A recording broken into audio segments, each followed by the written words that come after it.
BBC Sounds. Music, radio, podcasts.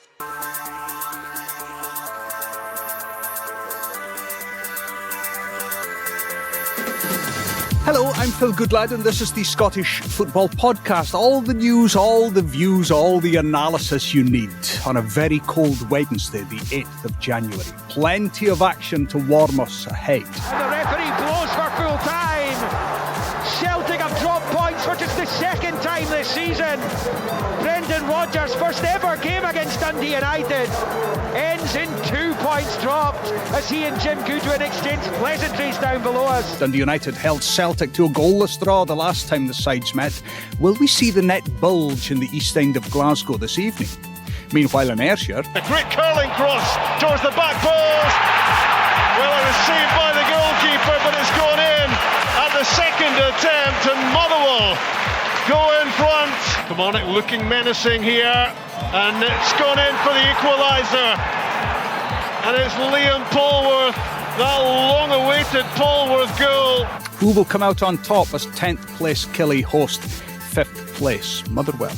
The Scottish Football Podcast from BBC Sports Scotland.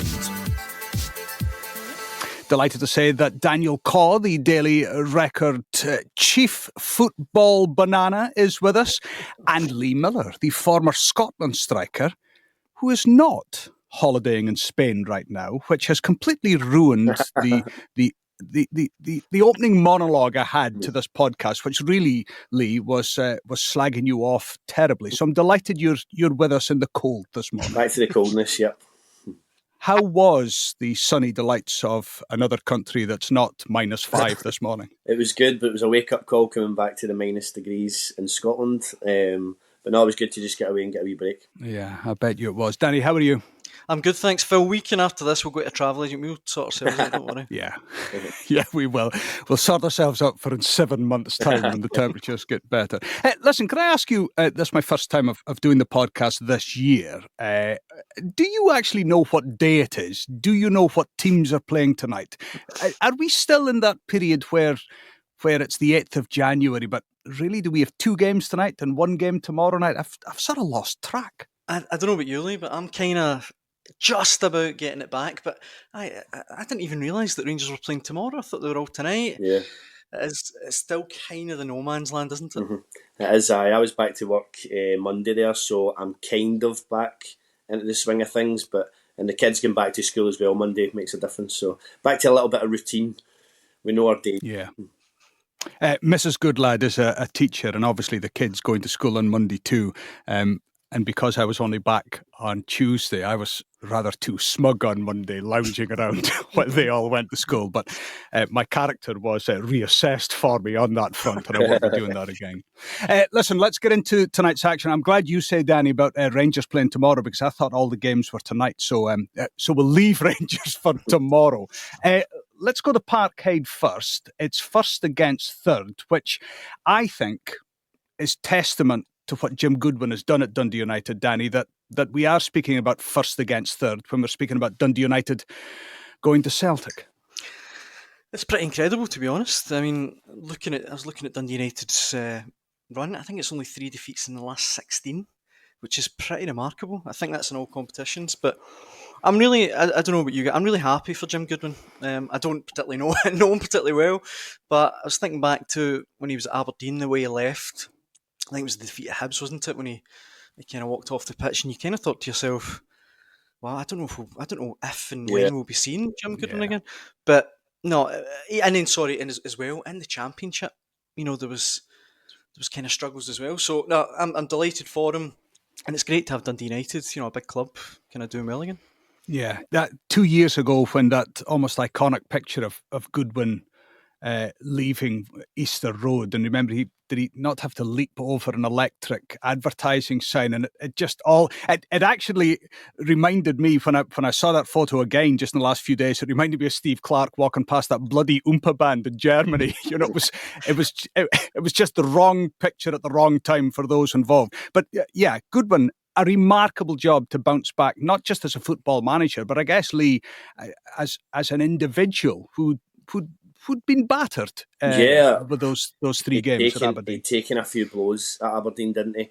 But it was probably a good thing to get back in so early. I think a lot of people were surprised. I thought he would take a good chunk of time out of the game, and had the opportunity to go back to Dundee United, and he's done remarkably well, and he deserves to be up there, third in the league, because they have put a string of games together, and he's got a group that are working hard for him, and he's had injuries as well. Craig Sibbald was a main player for him last season, and he's been out injured for a good while, so he's managed to manufacture a squad up there that are digging deep for him. You can see that every game, the late goals that they're scoring, and the dramatic scenes up there at Tannadice is really good to see, because Dundee United have had their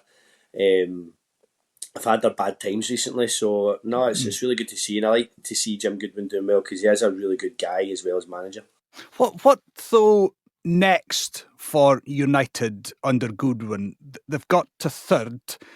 Do they consolidate? Do they try and kick on? What do you think the second half of the season could hold for them?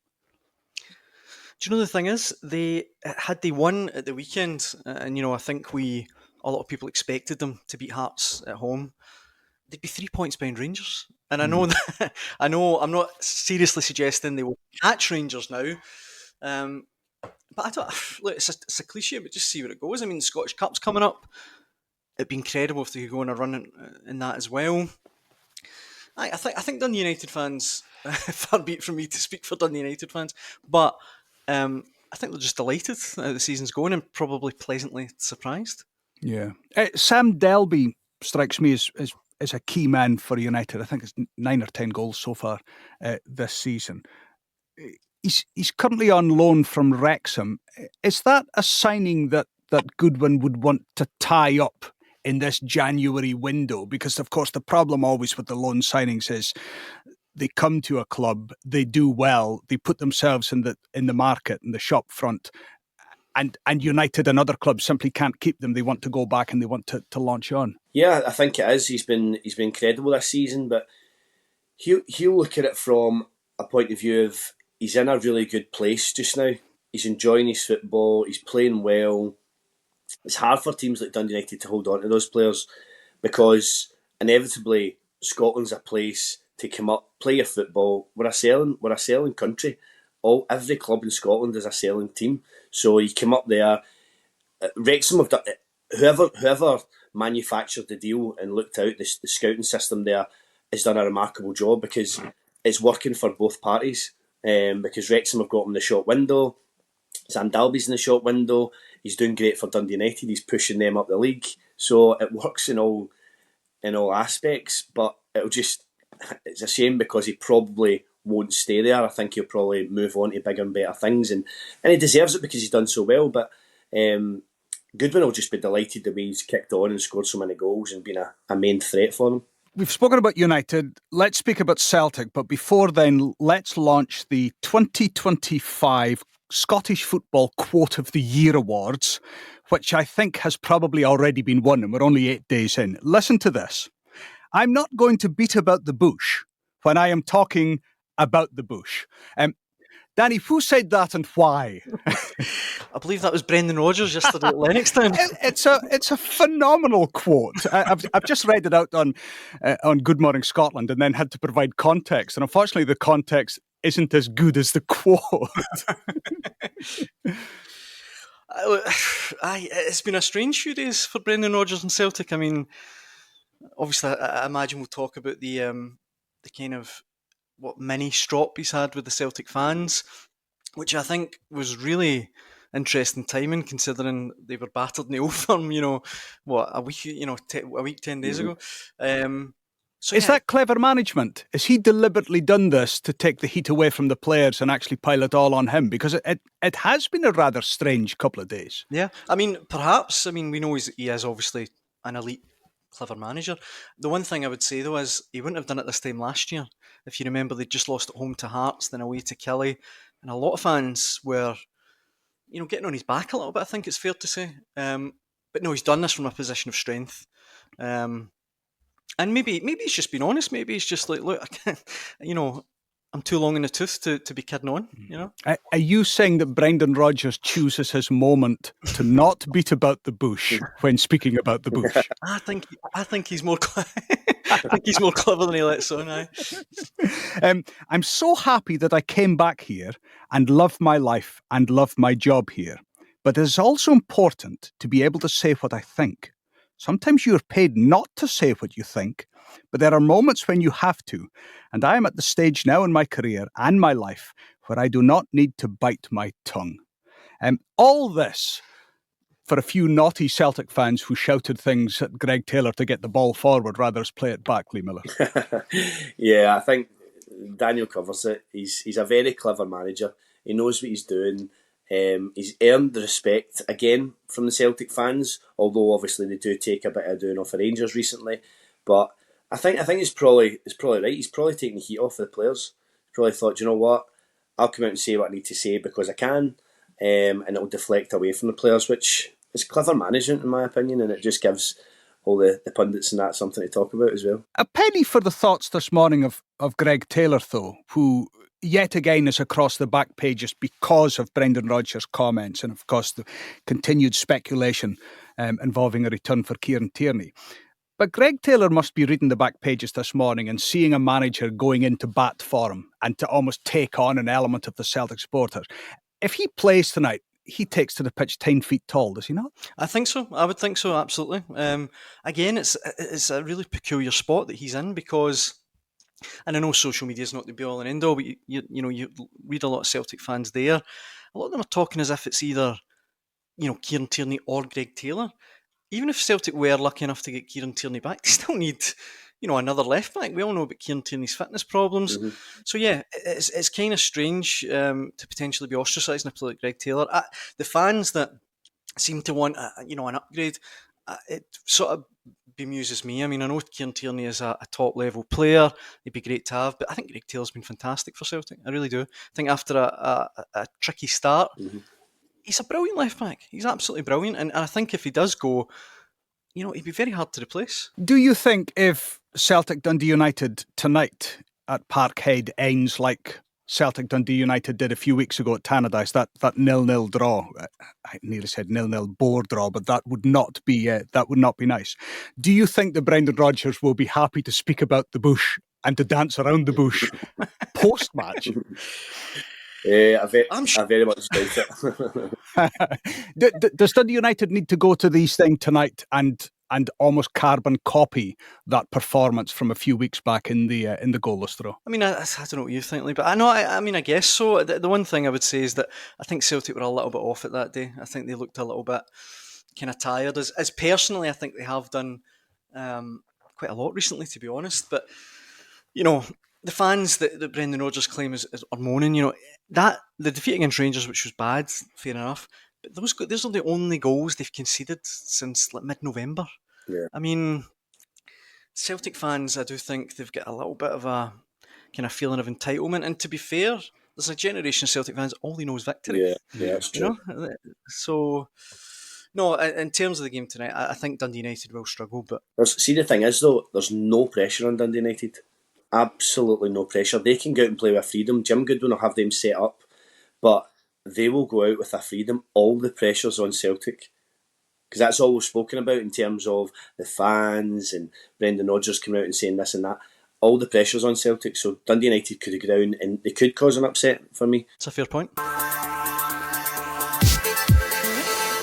Let's move on to tonight's others game, shall we? Motherwell taking the trip down the M77 to Kilmarnock. Lee, listen to this. 5 league places between Well and Killy. Only 6 points of a difference.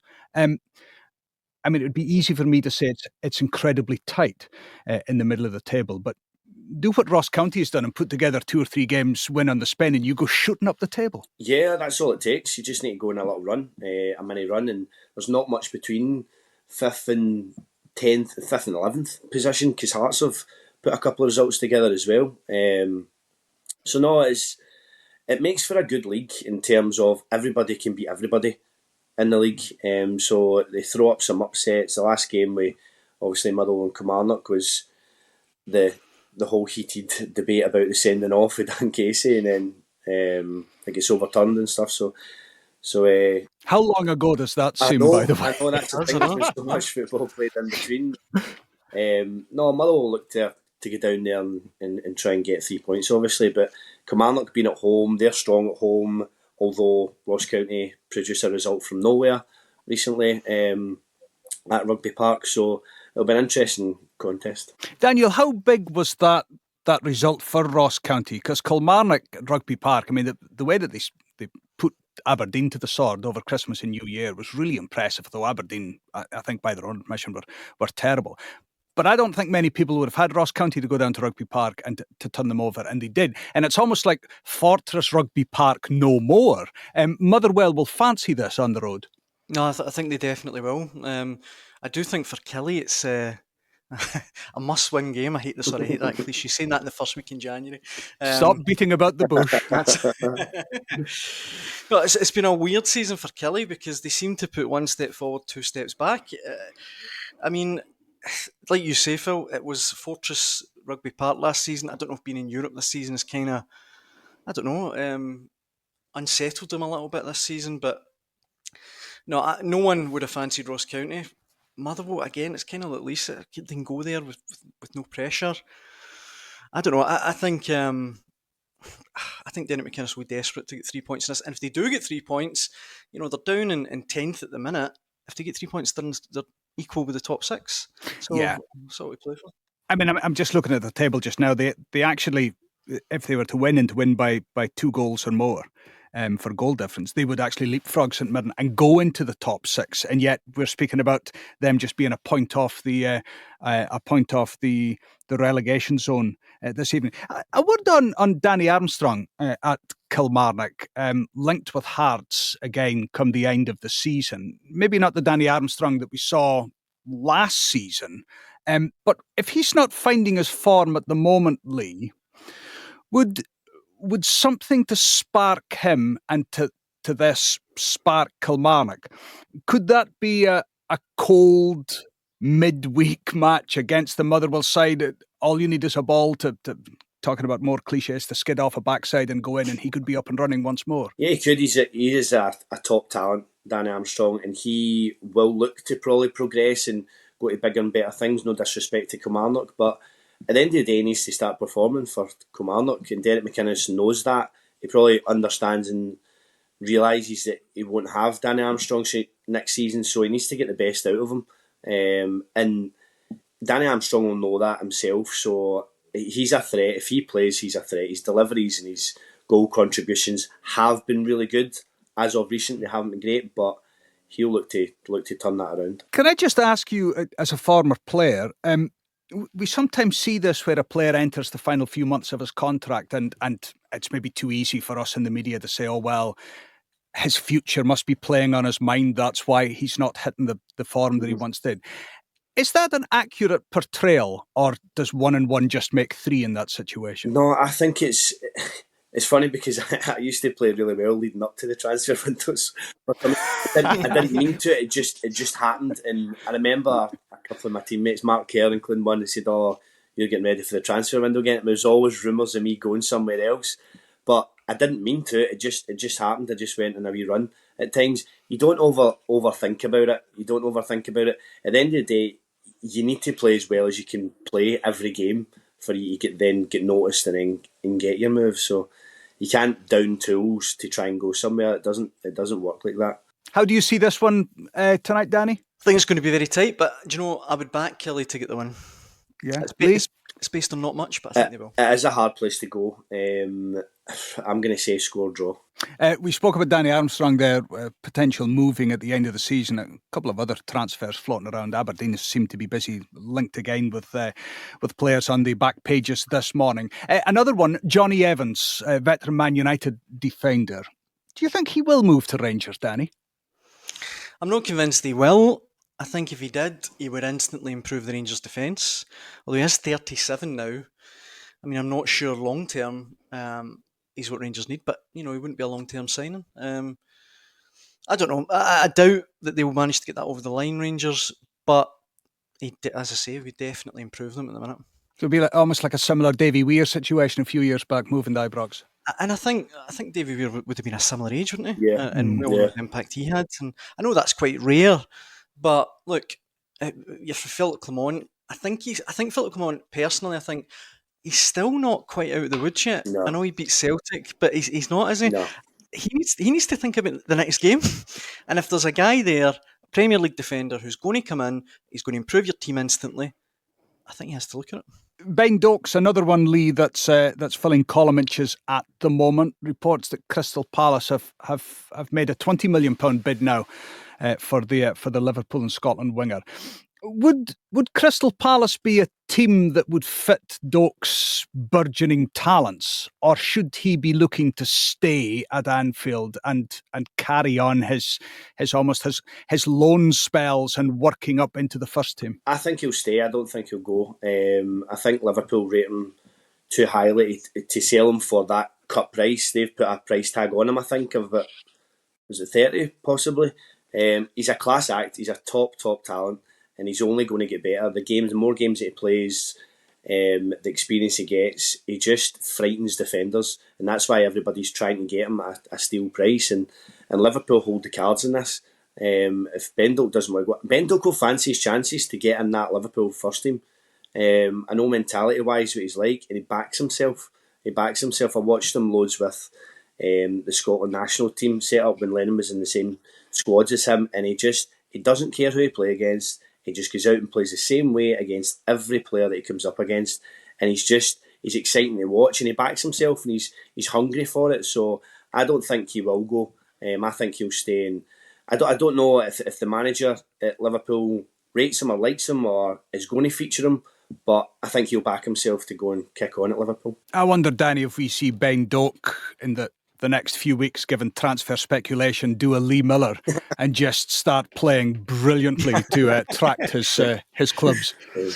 Perhaps, yeah. I mean, I'm like Lee. I think the other factor that comes in as well is that Mo Salah looks like he's probably going to be leaving Liverpool, leaving a gap there in the right wing. And look, I think wherever Ben Doak goes, he'll be a success. But I kind of tend to agree with Lee in the sense that I hope he stays at Liverpool. Yeah. It'd be great to have a Scotland player there playing week in, week out at the top end of the Premier League. Yeah.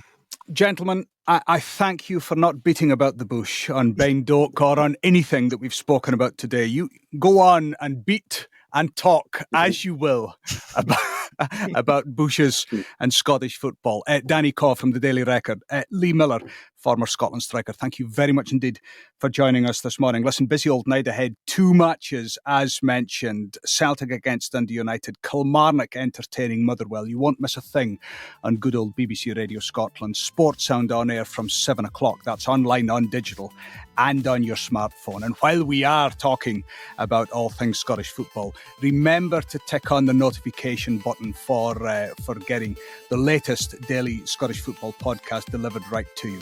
If you can't be bothered to press a button, well, go to BBC Sounds, although that involves pressing another button, so you might as well just press the first button that I spoke about. Anyway, I digress. Enjoy the beautiful game, and we'll speak again soon.